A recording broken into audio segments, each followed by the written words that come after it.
Action, কে কি কোন দিক দিয়ে কি চালাচ্ছে, কার কি ক্ষতি হয়ে যাবে, এটাও তো একটু ভয় ভয় করে। এবার আমি দেখছিলাম যে যতদিন না আমার খুব বেশি ক্ষতি হচ্ছে ততদিন, কিন্তু ভুলটাই তো ওখানে আমি করে ফেলি সবসময়। এটা সম্পর্ক নেই আমার, তাদেরকে নিয়ে ওইগুলো লিখে লিখে পোস্ট করা, মানুষ আমাকে তো খারাপ ভাবছে না?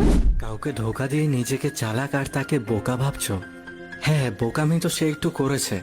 সে বুঝতে পারেনি যে তুমি তার বিশ্বাসের যোগ্য ছিলে না।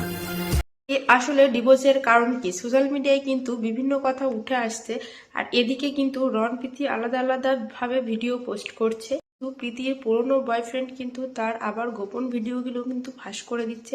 তো চলো মূল ভিডিওটা দেখি। বাড়ানোর জন্য আমাকে দিয়ে ফলোয়ার্স বাড়াবে, ওনাকে অধিকার কে দিল আমাকে দিয়ে ফলোয়ার্স বাড়ানোর? হ্যাঁ, আমি এত বছর ধরে সবাইকে সাবধান করছি, কেউ সাবধানই হচ্ছে না। এরপরে কোনো একটা খারাপ কিছু হয়ে যাবে, তার বলে পৃথি খারাপ, পৃথি খারাপ। কেন গো, তোমরা কেন আমার ফটো ভিডিওগুলো পোস্ট করো এইভাবে?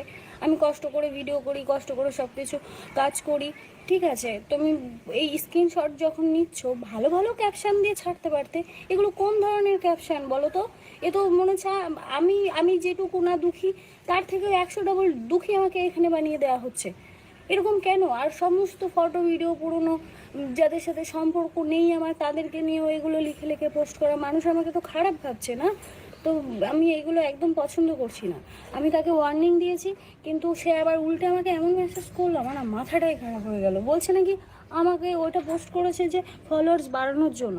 গত 2 বছর ধরে এই পেজটাতে দেখতে পাচ্ছি পোস্ট করছে। এবার যদি বলো যে লিগাল অ্যাকশনটা কেন নেওনি, কি করে নেবে বলো তো লিগাল অ্যাকশন?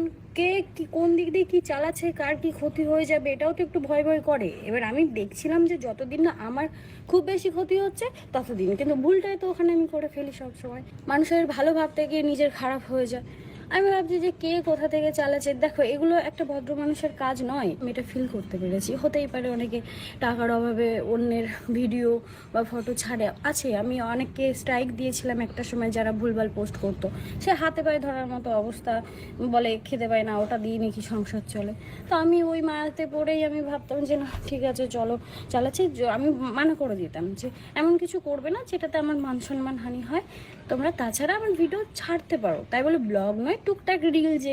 মণ্ডলকে তোমরা যতটা খারাপ ভাবছো, সে কিন্তু ততটা খারাপ নেই। ভিডিওটা পুরোটা দেখলে অবশ্যই বুঝতে পারবে যে সে কেমন ধরনের মানুষ। হ্যাঁ, তোমরা ভিডিও বানাও, ভিডিও করো তাকে নিয়ে, কারণ সে একজন ভাইরাল মানুষ। তো তাকে নিয়ে ভিডিও বানালে সবারই একটু ভিউজ হবে, যেমন আমিও বানাচ্ছি। তো কেউ খারাপ ভিডিও পোস্ট করো না, বা খারাপ মানে ক্যাপশন দিও না। ভালো ক্যাপশন দিয়ে ভিডিও তৈরি করো। সে কিন্তু বলেই দিচ্ছে যে সবাই ভালো ক্যাপশন ইউজ করতেই পারো, তাকে নিয়ে ভিডিও পোস্ট করতেই পারো, কিন্তু কেউ খারাপ ভিডিও পোস্ট করো না, কারণ সবারই একটা ব্যক্তিগত মান সম্মানের ব্যাপার থাকে। আর রণপ্রীতি কিন্তু আমার দেখা সবথেকে বেস্ট জুরি ছিল। আর আছে ওদিকে পূজা আর স্বর্ণজিৎ, এই দুটো জুরিকে আমার ভীষণ ভীষণ ভালো লাগতো। কিন্তু আমারও মন খারাপ লাগছে যে তাদের মধ্যে একটা ভুল বোঝাবুঝি হয়েছে। তো আশা করি খুব তাড়াতাড়ি ঠিক হয়ে যাবে, আবার এক ফ্রেমে দেখা যাবে তাদেরকে। সেই দিনটার জন্যই অপেক্ষা করছি।